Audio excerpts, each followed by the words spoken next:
반갑습니다. 우리 말씀 한 장 같이 보겠습니다. 신약성경 에베소서 4장 19절에서 20절 말씀, 2절 말씀 함께 읽겠습니다. 신약성경 에베소서 4장 19절에서 20절 말씀. 우리 핸드폰은 이제 내려놓고 SNS 게임 잠깐 스탑하고 이 시간에 온전히 하나님께만 집중하는 시간 되기를 원합니다. 다 찾았나요? 에베소서 4장 19절에서 20절. 우리 2절 짧은 말씀이니까 함께 소리내서 같이 합독하겠습니다. 같이 읽겠습니다. 그들이 감각 없는 자가 되어 자신을 방탕에 방임하여 모든 더러운 것을 욕심으로 행하되 오직 너희는 그리스도를 그같이 배우지 아니하였느니라. 아멘. 여러분들이 살아가면서 겪는 문제 중에 가장 큰 문제는 뭐라고 생각을 하세요? 내가 14년 인생이다, 17년은 살았다 했을 때 그런 인생들을 살아오면서 여러분들 인생 가운데 문제 없는 인생은 없죠. 우리가 앞으로도 또 많은 문제들을 또 만나고 직면하면서 살겠지만 그러나 눈에 보이는 문제들은 그런 말이 있어요. 시간이 약이다. 그래서 거의 대부분은 그냥 이렇게 시간이 지나가면은 해결되는 문제들이 참 많아요. 그렇죠? 그냥 어느 날 시간이 지나니까 해결되어 있고 그런데 그것보다 더 큰 문제는 뭐냐? 오늘 제목처럼 무감각이라는 문제예요. 무감각은 말 그대로 감각이 없다는 것이죠. 예를 들어서요. 질병 중에도 사람들이 걸리는 병 중에도 그런 병이 있어요. 감각을 못 느끼는 병. 그거를 이제 나병, 한센병 이렇게 이야기를 하잖아요. 피부가 막 터지고 막 고름이 나오고 막 피가 나오는데도 고통을 못 느끼는 병이에요. 감각이 없어요. 그래서 갑자기 발가락 하나가 없어졌는데 몰라요. 감각이 없으니까. 어느 날 보니까 없는 거예요. 그래서 굉장히 그게 심각한 병이죠. 우리 몸은 빨리 뭔가 이렇게 이상이 생기면 증상이 나타나야 그래야 병원에 가서 이 병에 대해서 진료를 받고 또 약을 먹고 처방을 받을 수 있는데 감각이 없으니까 그런 거를 전혀 느끼지를 못하는 거예요. 그래서 제가 보니까 그 한센병을 신병이라고 하더라고요. 신이 내린 병이다. 그만큼 신이 내린 저주다. 그런 말이 있어요. 질병뿐만이 아니라 육신적인 것뿐만이 아니라 정신적인 것도 마찬가지예요. 우리가 뭔가 나쁜 짓을 하거나 여러분들 뭔가 죄를 지었을 때 뭘 느껴야 돼요? 양심의 가책을 느껴야겠죠. 그거를 죄책감이라고 하잖아요. 내가 나쁜 짓을 하고 뭔가 거짓말을 했다거나 뭔가 이상한 그렇게 좀 숨기고 싶은 짓을 했다. 그러면 사람이라면 당연히 양심의 가책을 느껴야 돼요. 이게 뭔가 안 좋은 건데 이러면 안 되는데. 그런데 그런 걸 전혀 느끼지 못하는 거, 그거 엄청난 심각한 문제거든요. 그래서 그 뉴스에 보면은 사람을 죽이고 그런 사이코패스들 있잖아요. 그런 영화들도 요즘에 많이 다뤄지는데 그런 사람들은 감각을 못 느낀대요. 그런 감정을 못 느낀대요. 사람을 죽였는데 여러분들 살인을 했으면 엄청난 큰 죄책감이잖아요. 엄청 무섭겠죠. 그런데 그런 사이코패스는 그런 감각을 못 느껴요. 그냥 전혀 양심의 가책을 느끼지를 못해요. 이렇듯이 육신적인 감각, 또 우리의 정신적인 감각 느낀다는 것은 굉장히 중요한 거죠. 그런데 이것보다 더 심각한 것은 오늘 제목이죠. 영적인 무감각이에요. 우리의 육신적인 감각 조금 느끼지 못해도 괜찮아요, 사실. 우리의 본향은 영원한 하나님의 나라, 죽으면 가는 데가 있어요. 하나님과 함께하는 천국이 기다리고 지금 우리가 살아가는 것은 일시적이에요. 영원하지가 않아요. 영원한 것이 있어요. 영적인 것이 있어요. 그런데 이 영적인 것을 느끼지 못한다. 굉장히 큰 문제거든요. 우리 창세기 1장 27절 말씀 한번 찾아볼까요? 우리 말씀 몇 개만 찾아볼게요. 가장 첫 번째 말씀, 하나님이 사람을, 인간을 또 이 세상을 창조하시고 창세기 1장 27절 말씀 보면은 뭐라고 나와 있죠? 한번 읽어볼까요? 시작. 하나님이 자기 형상 곧 하나님의 형상대로 사람을 창조하시되 남자와 여자를 창조하시고. 하나님께서 인간을 창조하시는데 누구의 형상대로 창조했다죠? 하나님의 형상대로 창조했대요. 하나님의 형상이라는 말은요, 그렇다면 우리 인간이, 우리 사람들이 영적인 존재라는 증거 중에 하나예요. 영적인 존재. 그런데 이 영적인 존재인 우리 인간이 영적인 것을 전혀 느끼지 못하고 영적인 것에 대한 감각이 없고 온통 육적인 거, 같은 말로 눈에 보이는 거, 여기에만 반응하면서 사는 거, 그거를 영적인 무감각이라고 이야기해요. 조금 이해를 하셨으면 좋겠어요. 사단은요, 이걸 너무 잘 알아요. 뭐를 잘 알죠? 하나님의 자녀의 신분, 여러분들은 하나님의 자녀죠. 그렇죠? 하나님의 자녀라는 그 신분을 사단은 절대 빼앗아갈 수 없다는 것을 잘 알고 있어요. 한번 하나님의 자녀는 영원한 하나님의 자녀. 그 누구도 하나님의 이 손안에서 빼앗아 갈 자가 없어요. 그래서 여러분들은 망할래야 망할 수 없는 신분, 실패하려고도 절대 실패할 수 없는 신분이 하나님이 함께하는 하나님의 자녀라는 증거예요. 축복이죠. 그런데요, 사단은 그걸 아니까 속여요. 내가 이 하나님의 자녀, 이 렘넌트들을 절대 실패할 수 없다는 걸 아니까 그러면 내가 속여야지. 속이는 건 할 수 있어요. 어떻게 속여요? 뭐를 가지고 속이죠? 가장 나의 연약한 부분, 다시 말해서 눈에 보이는 것에만. 여러분들 오늘 하루로 눈을 뜨면서 오늘 이 교회에 오기까지 많은 것들을 우리가 보고 생각을 하면서 이 자리에 왔겠죠. 또 뭔가를 들으면서 왔을 거예요. 그런 들리는 것에 대해서, 눈에 보이는 것에 대해서 거기에만 집착하게 만드는 거, 그게 사단이 속이는 일이에요. 진짜 중요한 거는 있어요. 뭐죠? 정말 중요한 거는 눈에 보이지 않는 게 더 중요해요. 분명히 영적 사실이 존재하고 있고 우리 눈에 보이지 않지만 영적인 세계가 분명히 지금도 실존하고 있는데 사단은 그거를 못 보게 속이는 거, 그게 사단이 하는 일이거든요. 영적인 존재인 사람이 영적인 것보다 육신적인 것에, 다시 말해서 눈에 보이는 것에 더욱더 민감하게 반응하면서 사는 거, 그게 사단이 속이는 영적인 무감각이에요. 그러면 사단은 뭘 속이냐? 뭘 무감각하게 만드냐?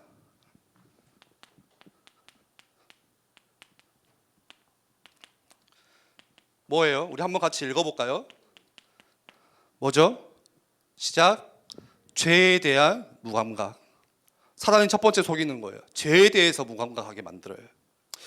여러분들 죄라고 하면은 뭐가 떠올라요? 보통 사람들은 죄 이렇게 이야기하면 도덕적인 죄, 윤리적인 죄, 이런 죄들만 생각해요. 금방 떠올라요. 예를 들어서 내가 누구에게 거짓말을 하는 거, 엄마 아빠한테, 그걸 죄라고 생각, 그 죄거든요. 내가 도둑질하는 거, 내가 뭔가 숨어서 담배 피는 거, 왜 숨어서 펴요?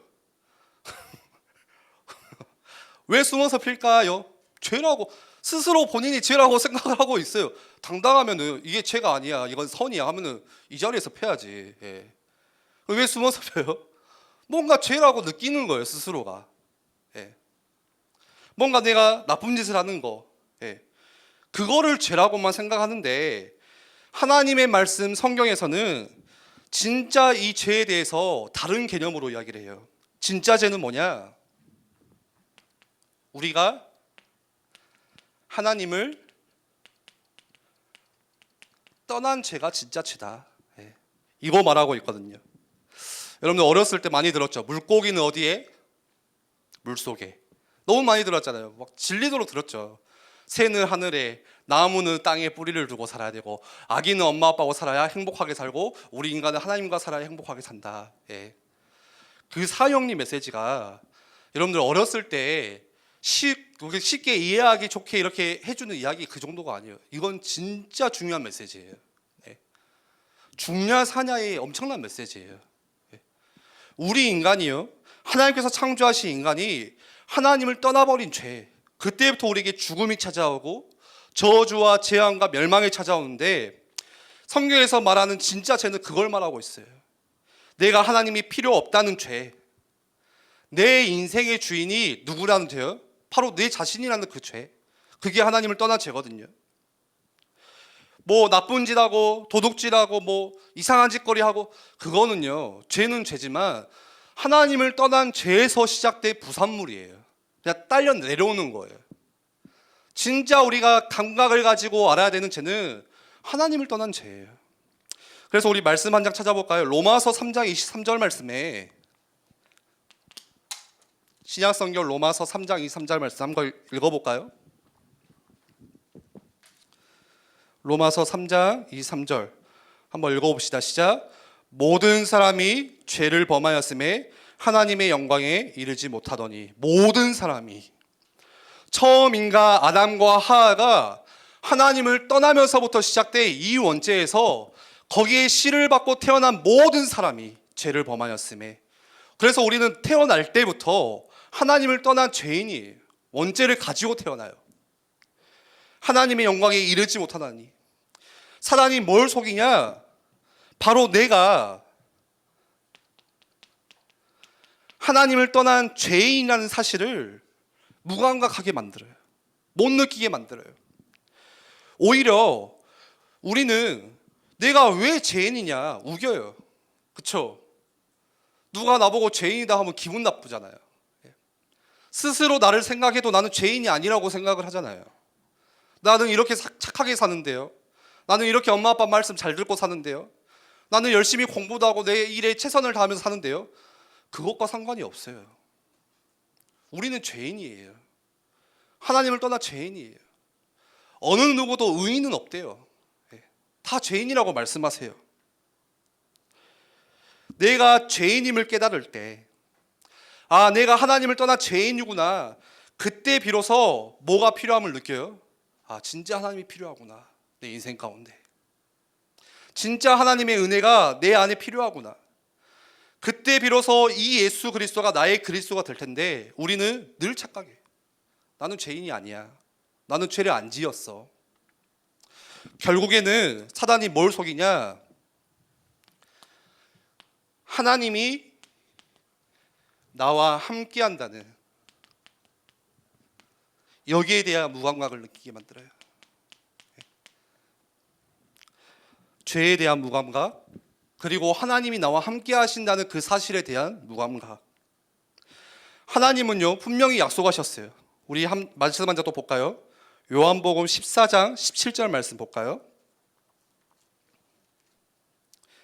뭐라고 말씀하시죠? 요한복음 14장 17절에 신약성경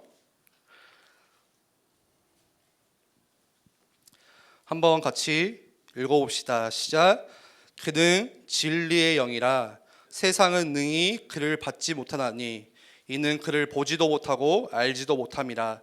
그러나 너희는 그를 아나니 그는 너희와 함께 거하시며 또 너희 속에 계시겠습니다. 하나님은 진리의 영이시래요. 그리스도는. 세상은요, 능히 그를 받지도 못하고 보지도 못하고 알지도 못한대요. 그런데 하나님께서 우리에게 약속하셨어요. 그리스도를 허락하시고 내가 너와 함께 하겠다고, 너희와 함께 거하시며 너희 속에 계시겠습니다. 하나님께서 나와 함께 하겠다는 뭐죠? 임마누엘을 약속하셨어요. 언제까지요? 영원토록요. 내가 조금 예배를 못 드린다고, 내가 좀 죄를 지었다고, 내가 하나님을 좀 떠났다고, 그렇다고 해서 하나님이 나를 뭐 호적에서 바꿔버리냐, 우리 엄마 아빠들 막 그런 이야기 하잖아요. 뭐 호적 파버린다 막 그러잖아요. 하나님은 절대 그러시는 법이 없어요. 한번 하나님의 자녀는 영원히 하나님의 자녀, 영원히 하나님이 나와 함께 하세요. 그런데 하나님이 나와 함께 하시는 이 사실에 뭐하게 만든다고요? 감각을 못 느끼게 만들어요. 그래서 어떻게 만들어요? 창조주가 내 안에 함께 하시는데, 하나님이 오늘도 내 안에 거하시는데, 당장 문제가 오면은 불신자들처럼 똑같이 염려하고. 여러분들 생각해 보세요. 진짜 하나님이 나와 함께 하신다면은 걱정할 필요가 없잖아요. 똑같이 불신자들처럼 고민하고 근심하고 어떻게 하면 이 문제를 해결해 볼까 이 방법 저 방법 다 써보고 막 이렇게 막 잠도 못 자고 그러다가 진짜 하다 되면 뭔가 자살 충동도 느끼고요. 하나님이 나와 함께 하시는데 저는 그럴 때마다 참 우리 청소년들 보면 너무 마음이 아파요. 말해주고 싶어요. 괜찮다. 지금도 하나님이 너와 함께 하셔. 괜찮아. 세상의 문화는요 자꾸 이걸 속여요. 이 세상 문화 깊숙한 곳에 누가 그 중심의 흐름을 잡고 있죠? 사단이. 그래서 눈에 보이지 않게 자꾸 이 문화를 통해서 우리를 무감각하게 만들어요. 어떤 문화요? 나 중심의 문화로, 물질 중심의 문화로, 온통 성공 중심의 문화로. 이것들로 세상의 모든 것들이 다 이루어져 있어요. 교육이며 우리가 보는 뭐 문화 뭐 혜택이며 영화며 음악이며 서점만 가보세요. 많은 책들이 뭐예요? 너가 성공하기 위해서 그 꼴을 이루기 위해서 이렇게 시간 경영을 해야 돼. 이렇게 스펙을 쌓아야 돼. 이런 노력들을 해야 돼. 온통 뭐예요? 하나님은 빼버리고 그리스도는 거부하고 점점 문화에서 사라지고 나 중심의 문화, 물질 중심의 문화, 성공 중심의 문화. 우리는 세상에 6일 동안 살면서 어쩌면 7일이겠죠. 늘 그 문화에 노출되어 있어요. 그래서 어제 핵심 때도 류 목사님이 그 이야기 하더라고요. 기성세들이 가르치는 거 나도 모르게 이들한테 율법 가르쳐요. 신비 가르치고 내가 배운 거 가르치고 근데 그게 뭐예요? 다 세상에서 각인된 것들. 내 것을 강요하고 하나님의 것을 이 아이들에게 집어넣어줘야 되는데 내 것을 넣어주려고 해요. 내가 경험한 것을 넣어주려고 해요. 그런데 그게 좋은 거면 좋겠죠.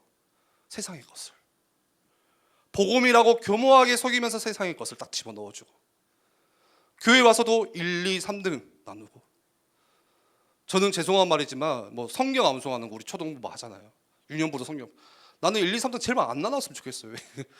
교회에서만큼은 다 똑같았으면 좋겠어요.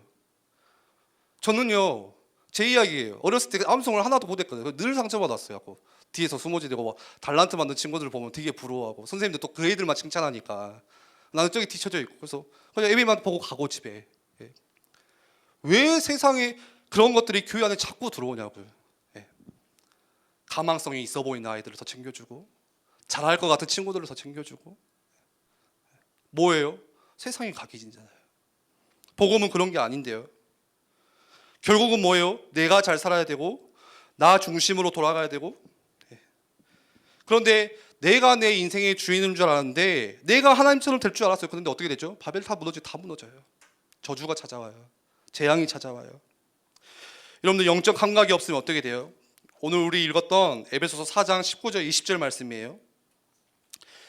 에베소 4장 19절에 그들이 감각 없는 자가 되어서 무감각을 말하는 거죠. 자신을 방탕에 방임하여 모든 더러운 것을 욕심으로 행하되 자신을 방탕으로 방임한대요. 방탕 말고 방탄소년단 말고 방탕하여 방임한. 무슨 말이에요? 방탕이라는 것은 마음이 갈피를 잡지 못하는 거예요. 갈대처럼 뚱 떠가지고 그냥 여기 갔다 저기 갔다 하는 거예요. 방임은요 내버려 두는 거예요. 그냥 네 좋은 대로 해라. 그래서 어떻게 해요? 결국에는 모든 더러운 것을 욕심으로 행하되 더러운 것이 뭐예요? 결국에는 이 세상의 문화, 결국에는 우상 문화. 우상 숭배할 수 있도록 그렇게 만들어요. 모든 더러운 것을 너희가 욕심으로 행하되. 단순히 여러분들 오늘 말하는 감각은 무감각은 뭔가 감정에서 무감각이 아니에요. 뭔가 오늘 예배 왔더니 막 마음이 좀 이렇게 되고 그런 무감각이 아니에요. 이 성경에서 진짜 말하는 무감각은 뭐냐? 그런 감정적인 무감각이 아니라 하나님에 대해서 철저한 거부감, 하나님을 향한 뭔가의 반항성, 철저한 반항성, 그거를 의미하고 있거든요. 성경은 하나님이 원래 차지해야 되는 그 중심적인 위치에서 점점 밀려남으로써 우리들의 마음이 더더욱 어두워지고 다른 것으로 하나님의 자리를 대신 채우고요. 저번 말씀 때 우상시대에 대한 말씀을 나눴어요. 우상숭배는요, 단순히 내가 어디다 갖다 절하고 제사 지내고 그게 우상숭배가 아니에요. 그게 전부가 아니에요. 행위가 내 마음에 하나님보다 더 의지하는 게 있다면 그게 우상이에요. 제가 정말 심각하게 이야기했잖아요. 우리의 교회가 우상이 될 수도 있다니까요. 우리의 자녀들이 우상이 될 수도 있어요. 우리의 렘넌트들이 우상이 될 수도 있어요. 어쩌면요, 하나님보다 더 앞서면, 하나님보다 그걸 더 의지하면요. 그래서 어떤 결과가 나와요? 18절에 그런 결과가 나오죠. 뭐예요? 총명이 어두워지고 점점 어두워지는 거예요. 감각을 느끼지를 못하는 거죠. 그들 가운데 있는 무지함과 영적인 무지함, 실제로 영적인 세계가 있음에 전혀 알지를 못하고요, 그들의 마음이 굳어지고 완고해지고 하나님의 생명이 그들에서 떠났도다. 무섭지 않나요? 영적인 무감각이 이렇게 결과를 초래해요. 하나님과 분리된대요. 여러분, 렘넌트 여러분, 왜 우리는 이토록 무감각할까요? 이사야 6장 9절 말씀에 이렇게 말씀해요. 여호와께서 이르시되 가서 이 백성에게 이르기를 너희는 듣기는 들어도 깨닫지 못할 것이요 보기는 보아도 알지 못하리라. 말씀을 듣고 하나님의 그 언약적인 메시지를 들어도 깨닫지를 못한대요. 봐도 보지를 못한대요. 무감각하다는 말이에요.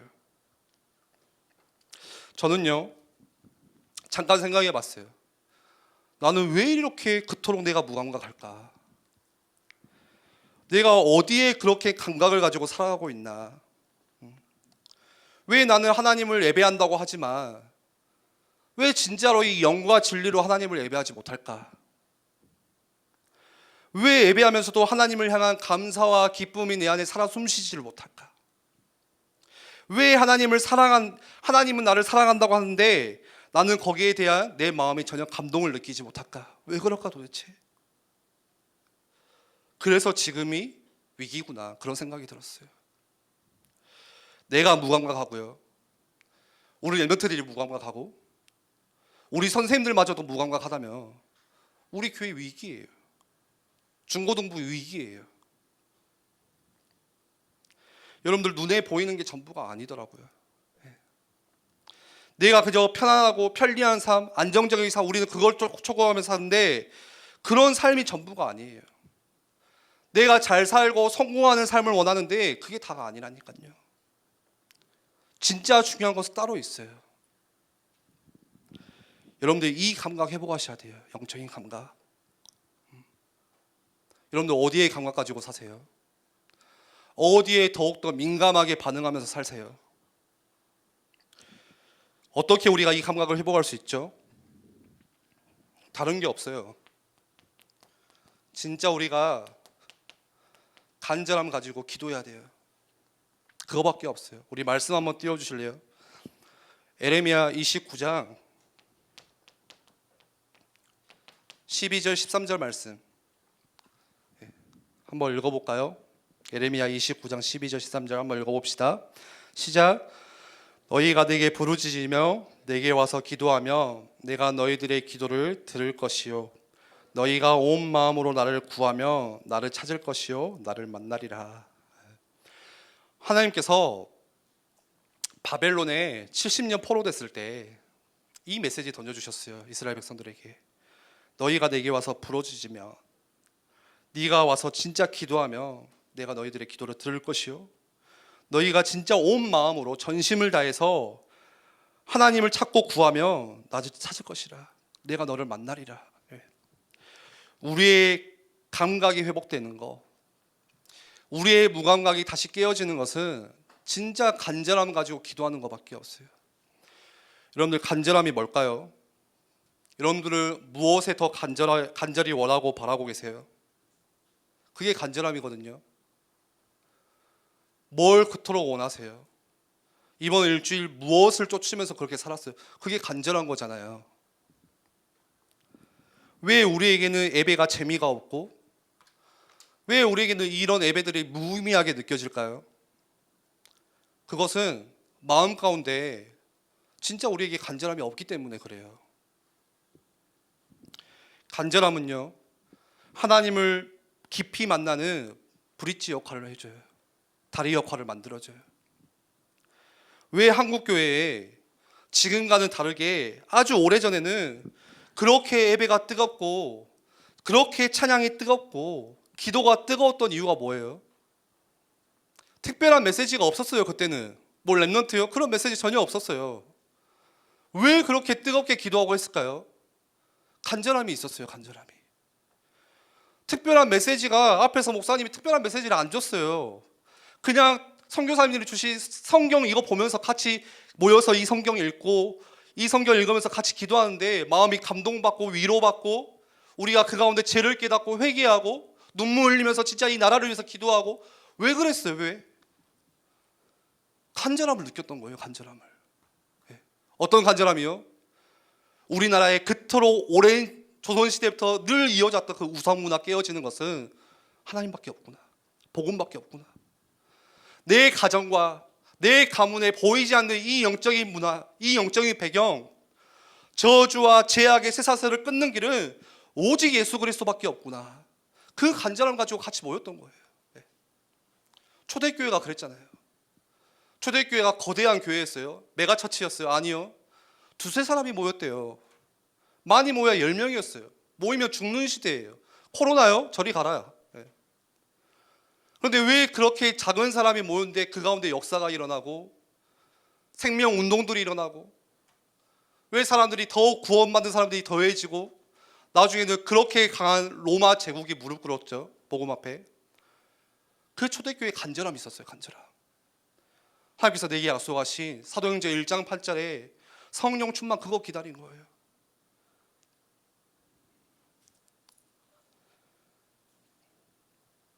그 간절함이 있기에 오늘 여러분들이 이 자리에 앉아 있는 것이고 그 간절함이 있기 때문에 오늘 한국교회가 이렇게 성장한 것이에요. 지금의 위기는 뭘까요? 오히려 예전보다 우리 뭐 할머니 세대들보다 신앙생활하기 훨씬 편하잖아요. 등에 딱 기대서 우리 예배할 수 있고 이런 악기들도 다 있고 그때는 악기가 뭐예요? 그냥 풍금 하나 울리면서 방석이 뭐야? 그냥 마룻바닥에 앉아서 그냥 엉덩이에 붙이면서 기도했는데 훨씬 잘 사는 지금 오늘날 시대인데 오늘날 우리에게 진짜 위기는 뭐예요? 우리의 감각이 없다는 거예요. 사단은 이 문화를 통해서 자꾸 우리의 감각을 다른 데로 돌려요. 눈에 보이는 것에 그게 당연한 것이라고 생각이 되고 자꾸 그걸 가지고 속이는 거죠.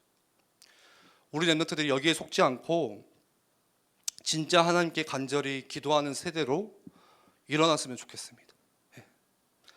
우리 교사 선생님들이 우리의 감각을 깨워서 이 느헤미야 말씀 우리 계속 목사님 말씀 주시잖아요. 성벽이 무너지니까요. 교회에 뭐가 들어와요? 세상의 아이디어 다 들어와요. 집에 교회 안에 세상의 방법들이 교회 안에 다 들어와요. 우리가 모여서 회의를 하는데 중앙에서 결정하는데 하나님께 기도하지를 않아요. 아 이거는 이렇게 하고 아 저거는 저렇게 하고 우리 잘해봅시다. 그게 위기거든요. 그러는 사이에 우리 랩런트 다 죽어가고 있습니다. 그게 위기예요. 오늘 우리 간절함이 진짜 회복되는 것은 기도밖에 없어요. 감각이 회복되어지는 것은 다른 방법이 없어요. 뭐 뭘 많이 하면 회복되어지는 게 아니에요. 하나님 나의 오늘 무감각이 깨어질 수 있도록 하나님 오늘 예배하는데 나의 영적인 무기력과 그런 세상에 밝아있는 감각들이 하나님 오늘 모두 그리스도 앞에 깨어질 수 있도록 하나님 오늘 우리에게 은혜를 주세요. 우리 같이 그 마음 가지고 함께 찬양하기 원합니다.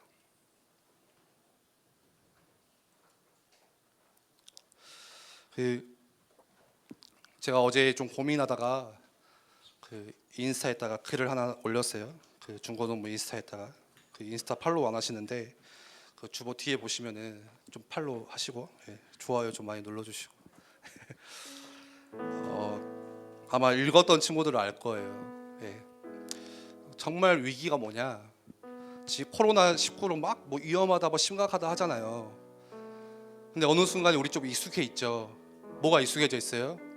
그냥 마스크만 쓴 것뿐이지 똑같이 학교 가고 친구들 만나고 PC방 가고 놀고 다 할 거 다 하잖아요. 저 어제 이마트 가니까 사람이 막 넘쳐나요.